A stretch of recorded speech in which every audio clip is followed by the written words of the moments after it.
Hello ব্রুবান, আজকের video আমরা Mendel law of dominance আলোচনা করব। তো প্রিয় বন্ধুরা, আমার হাতে হয়তো দুইটা প্ল্যান দেখতে পাচ্ছ। একটা প্ল্যান দেখতে হাইটে লম্বা আর একটা প্ল্যান দেখতে হাইটে ছোটো।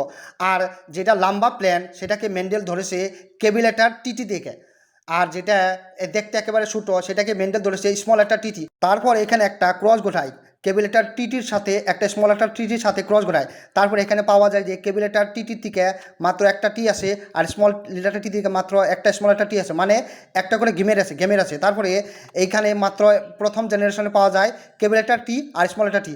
মানে এখানে একটা কথা মনে রাখবা যে যখন কোনো কেবিলেটারের সাথে স্মল লেটার থাকবে শুধুমাত্র কেবিলেটারটা শু করবে, মানে কেবিলেটারটা সাধারণভাবে টল প্লেন বোঝানো হয়। তো প্রথম জেনারেশনে মেন F1 জেনারেশন শুধুমাত্র পাওয়া যায় কেবিলেটার টি আর স্মল লেটার টি, মানে টল প্লেন পাওয়া যায়। তারপর এদের মাঝে একটা ক্রস ঘটনা, ক্রস ডাইরেক্ট। তারপরে আমরা F2 জেনারেশন বাই করার জন্য আমরা একটা পুনের স্ক্রিন পাই। পুনের স্ক্রিনের মধ্যে নিচে ধরে আমরা কেবিলেটার টি আর স্মল লেটার টি, আর উপরে ধরি কেবিলেটার টি আর স্মল লেটার টি। তারপর এদের মাঝে ক্রস, এখানে কেবিলেটার টি আর কেবিলেটার টি মানে দুইটা কেবিলেটার টি আসে। তারপর কেবিলেটার টি আর স্মল টি মানে কেবিলেটার টি আর স্মল লেটার টি। তারপর কেবিলেটার টি আর স্মল লেটার টি মানে কেবিলেটার টি আর স্মল লেটার টি আছে। তারপরে স্মল লেটার টি আর স্মল লেটার টির মধ্যে ক্রস ঘটালে স্মল লেটার টি টি আসে। আমরা জিনোটাইপ আর ফিনোটাইপ বাই করব। এইখানে ফিনোটাইপ হচ্ছে 3:1, মানে তিনটা টল প্লেন আর একটা হচ্ছে শর্ট প্লেন। এখানে জিনোটাইপ হচ্ছে কেবিলেটার টি টি আছে এক ধরনের, আর কেবিলেটার টি স্মল লেটার টি, কেবিলেটার টি স্মল লেটার আছে দুই ধরনের, আর স্মল লেটার টি টি আছে এক ধরনের। সেই জন্য তাহলে লিখছি আমরা জিনোটাইপ 1:2:1।